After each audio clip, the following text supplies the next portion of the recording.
अग्निर्दायिका शक्ति रामकृष्णे स्थिता हिया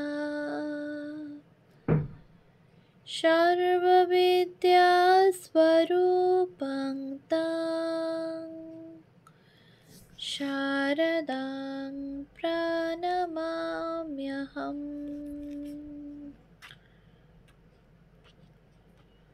পূজনীয়া প্রব্রাজিকা নির্ভয়প্রাণা মাতাজির সম্পাদনায় রচিত ভারতীপ্রাণা স্মৃতিকথা গ্রন্থ থেকে পাঠ। পৃষ্ঠা সংখ্যা 94। ঘটনাপঞ্জি।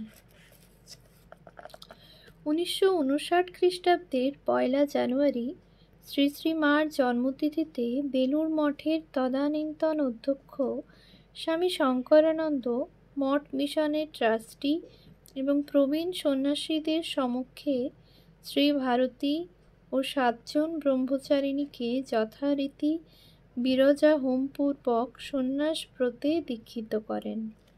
সেই মহাযজ্ঞানুষ্ঠান বেলুড় মঠের পুরনো ঠাকুর মন্দিরেই সম্পাদিত হয়।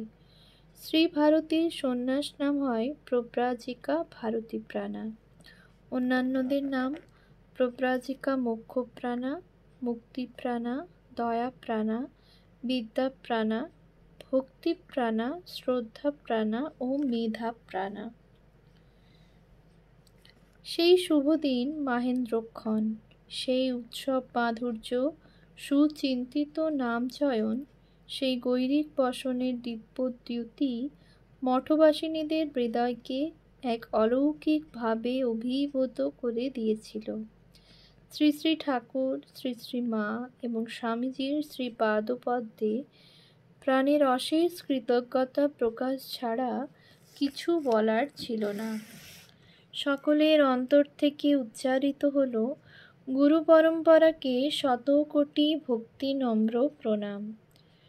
ওই সালের আগস্ট মাসে বেলুড় মঠ কর্তৃপক্ষ মঠের সন্ন্যাসিনীগণের স্ত্রী মঠের ট্রাস্টি করে তাদের ওপর স্বাধীন সারদা মঠের ভার অর্পণ করেন এবং প্রব্রাজিকা ভারতীপ্রাণাই অধ্যক্ষার পদে বৃত হন। অতঃপর প্রব্রাজিকা মুক্তিপ্রাণা সাধারণ সম্পাদিকার পদে নির্বাচিত হলেন। সারদা মঠের উদ্দেশ্য, আদর্শ ও কর্মধারা শ্রী রামকৃষ্ণ মঠের সঙ্গে অভিন্ন, তবে কার্য পরিচালনার ক্ষেত্রে উভয়ে স্বতন্ত্র। এইভাবে পূজ্যপাদ স্বামী বিবেকানন্দের বহু আকাঙ্ক্ষিত স্ত্রী মঠ পরিকল্পনার সার্থক রূপায়ণ ঘটে। নতুন ট্রাস্টিগণ নিজেদের কার্যনির্বাহক সমিতি গঠন করে স্বতন্ত্রভাবে মঠ পরিচালনা আরম্ভ করলেন। অধ্যক্ষা হিসাবে প্রব্রাজিকা ভারতীপ্রাণা ওই বৎসরই মহালয়ার পর 8 জন ব্রহ্মচারিণীকে সন্ন্যাস ব্রতে দীক্ষা দান করেন। 22 ডিসেম্বর শ্রী শ্রী মার জন্মতিথির দিন তিনি 3 জনকে ব্রহ্মচর্য দান করেন। সাধারণের জন্য মন্ত্রদীক্ষা দানের সূচনা করে তিনি আচার্যের ভূমিকায় ব্রতী হন 1959 খ্রিস্টাব্দের 6 ডিসেম্বর থেকে। এইভাবে আরম্ভ হল প্রব্রাজিকা ভারতীপ্রাণার জীবনের একটি সম্পূর্ণ নূতন অধ্যায়। অতঃপর তার কাশীর নীরব সাধন জীবনের অবসান এবং ভবিষ্যৎ কর্মজীবনের সূচনা। কার্য সম্প্রসারণ। 1960 খ্রিস্টাব্দের মে মাসে শ্রী সারদা মঠের ট্রাস্টিগণ বেলুড় মঠের কর্তৃপক্ষের পরামর্শ অনুযায়ী জনহিতকর সেবামূলক কার্য আরম্ভ করার উদ্দেশ্যে শ্রী রামকৃষ্ণ সারদা মিশন অ্যাসোসিয়েশন প্রতিষ্ঠা করেন এবং সেটি যথাবিধি রেজিস্ট্রি করা হয়। রামকৃষ্ণ সারদা মিশনের প্রথম শাখাকেন্দ্র হল একটি ডিগ্রি কলেজ। মিশন রেজিস্ট্রেশনের সঙ্গে সঙ্গে দমদম অঞ্চলের দেবেন্দ্রনাথ ভট্টাচার্য মেয়েদের উচ্চ শিক্ষা প্রতিষ্ঠান গড়ে তোলার জন্য বসত বাটিসহ 30 বিঘা জমি দান করেন। 1961 খ্রিস্টাব্দের 31শে জানুয়ারি জমি রেজিস্ট্রি হলে 24শে ফেব্রুয়ারি থেকে সেখানে বসবাস আরম্ভ হয়। ওই বৎসরেই 9ই মার্চ ওখানকার বাসভবনে প্রব্রাজিকা ভারতীপ্রাণা শ্রী শ্রী ঠাকুর, শ্রী শ্রী মা ও স্বামীজির প্রতিকৃতি স্থাপন করেন এবং বিধিমতো পূজা হোমাদির মাধ্যমে ওই দিন মিশনের প্রথম শাখা কেন্দ্রের উদ্বোধন হয়। পরদিন 10ই মার্চ বেলুড় মঠের তদানীন্তন সাধারণ সম্পাদক স্বামী মাধবানন্দের সভাপতিত্বে এক জনসভার আয়োজন হয়। তিনি রামকৃষ্ণ সারদা মিশন সম্বন্ধে ওই সভায় বিশদভাবে বলেন এবং সমবেত ভক্তবৃন্দকে অনুরোধ করেন তারা যেন এই নবপ্রতিষ্ঠিত শ্রী সারদা মঠ ও রামকৃষ্ণ সারদা মিশনকে শ্রী রামকৃষ্ণ মঠ ও মিশনের অনুরূপ মর্যাদা দিয়ে সমভাবে সাহায্য করেন। শাখা কেন্দ্রটির নামকরণ হয় রামকৃষ্ণ সারদা মিশন বিবেকানন্দ বিদ্যাভবন। স্বামী জ্যোতিষ্বরানন্দ বলেছিলেন, ত্রয়ী শক্তির নামাঙ্কিত প্রতিষ্ঠান বোধহয় এই প্রথম। দ্বিতীয় শাখা স্থাপিত হয় 1962 খ্রিস্টাব্দে আলমবাজারে বারুইপাড়া পল্লীতে। তদানীন্তন সরকারের অর্থানুকূল্যে একটি মাদার ট্রেনিং সেন্টার ও জুনিয়র বেসিক স্কুল প্রতিষ্ঠার জন্য জমি কিনে বাড়ি নির্মাণের কাজ শুরু করা হয়। ইতিমধ্যে রামকৃষ্ণ মিশনের অন্তর্গত কলকাতার 3টি প্রতিষ্ঠান হস্তান্তরিত হয়ে রামকৃষ্ণ সারদা মিশনের অন্তর্ভুক্ত হয়।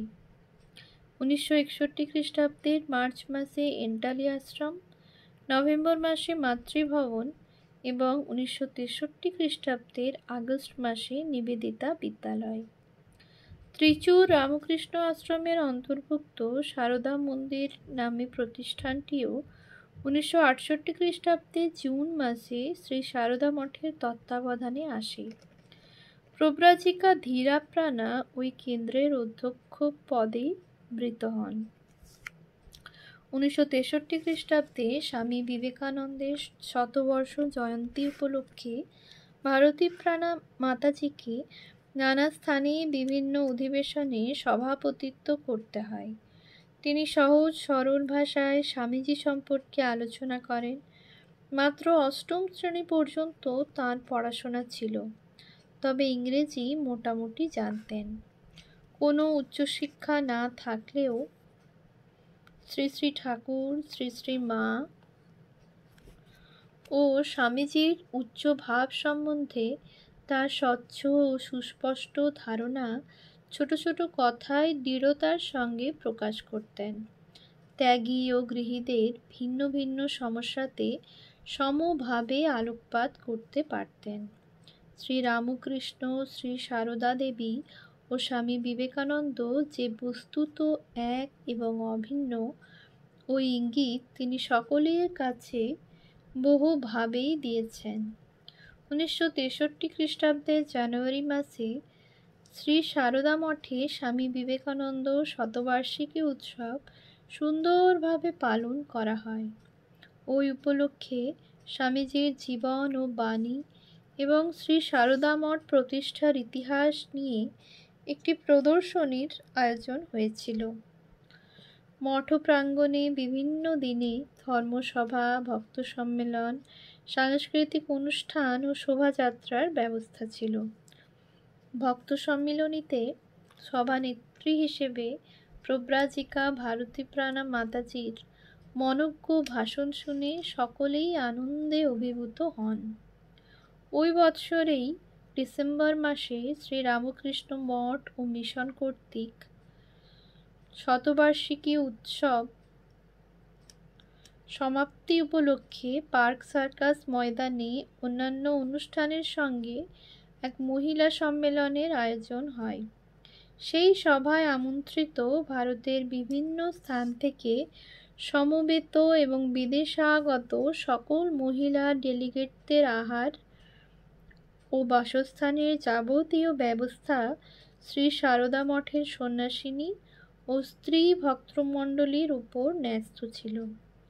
দমদম বিদ্যাভবনে সকলের থাকবার ও আহারাদির বন্দোবস্ত হয়।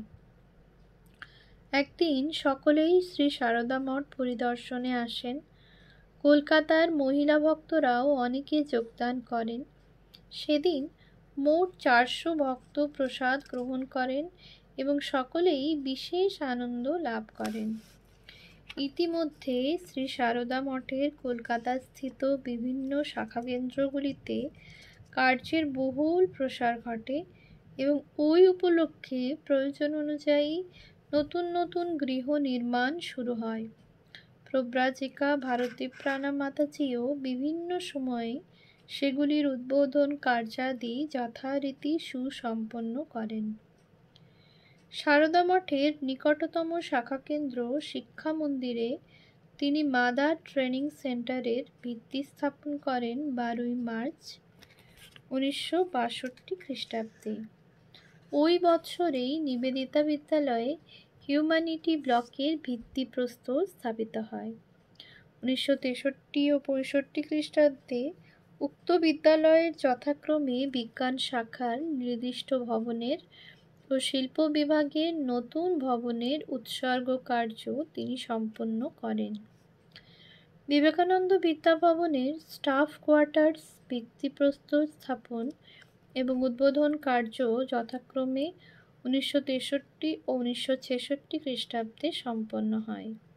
তিনি মাতৃভবনের নার্সদের কোয়ার্টার্সের উদ্বোধন করেন 1964 খ্রিস্টাব্দে এবং নতুন একটি বাসভবনের ভিত্তিপ্রস্তর স্থাপন করেন 1972 খ্রিস্টাব্দে। 1964 খ্রিস্টাব্দে এন্টালিস্থিত আশ্রমের নবনির্মিত প্রার্থনা গৃহের উদ্বোধন কার্য সম্পন্ন করেন।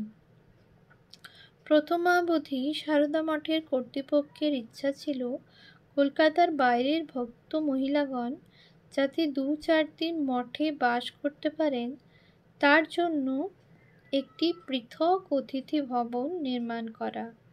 1964 খ্রিস্টাব্দে ওই অতিথি ভবনের ভিত্তিপ্রস্তর প্রব্রাজিকা ভারতীপ্রাণা মাতাজি কর্তৃক স্থাপিত হয়। 1968 খ্রিস্টাব্দে ভগিনী নিবেদিতার শতবার্ষিকী উৎসব মহা সমারোহে উদযাপিত হয়। ভারতীপ্রাণা মাতাজি বালিকার মতো আনন্দে ও উৎসাহে সমস্ত অনুষ্ঠানে যোগদান করেন। প্রাক্তন ছাত্রী সম্মেলনে তিনি ছিলেন সভানেত্রী। সেখানে ভগিনী নিবেদিতা সম্বন্ধে তিনি অতি চমৎকার বলেন এবং সমবেত ছাত্রীদের প্রাণ ভরে আশীর্বাদ জানান। এইভাবে ভারতীপ্রাণা মাতাজির তত্ত্বাবধানে ধীরে ধীরে শ্রী সারদা মঠ ও রামকৃষ্ণ সারদা মিশনের ক্রমসম্প্রসারণ ঘটে। শ্রী সারদা মঠে ভারতীপ্রাণা। শ্রী সারদা মঠ উদ্বোধনের সময় মাত্র 2টি বাড়ি ছিল। প্রধান বসত বাটির একটি ঘরে শ্রী শ্রী ঠাকুর ও মা ও স্বামীজির প্রতিকৃতি স্থাপিত হয় এবং তখন থেকে ওটি ঠাকুর বাড়ি নামে পরিচিত। আরেকটি বাড়ি ছিল জমির উত্তর প্রান্তে গঙ্গার উপরে। পূর্ব পশ্চিমে টানা লম্বা বাড়িটি বসবাসের জন্য। ঠাকুর বাড়ির একতলায় ঘরগুলি নিচু, বিশেষত দরজাগুলি। অনেকেরই মাথা ঠেকে যেত। ভারতীপ্রাণা মাতাজি তাই কৌতুক করে বলতেন, মার তো নহবতের একটা নিচু দরজা ছিল, আমাদের সব দরজাগুলোই নিচু। নিচের ঘরগুলি রান্না ও আহারাদির জন্য নির্দিষ্ট ছিল। দোতলায় ঠাকুর ঘর ও ঠাকুরের ভাড়ার ঘর ব্যতীত আরও 4খানি ঘর এবং মাঝখানে একটি বড় হল ঘর, যেটি প্রার্থনা কক্ষ হিসেবে ব্যবহৃত হতো। কোণের ক্ষুদ্র ঘরটি ছিল অফিসের জন্য নির্দিষ্ট। 3 তলায় ছাদের উপর একটি ছোট্ট ঘর। ঘরটির পূর্ব পশ্চিমে 2টি জানালা ও উত্তর দক্ষিণে 2টি দরজা। প্রথম থেকেই ভারতীপ্রাণা তার নিজের জন্য ওই স্বল্প পরিসর ঘরখানি নির্বাচিত করেন।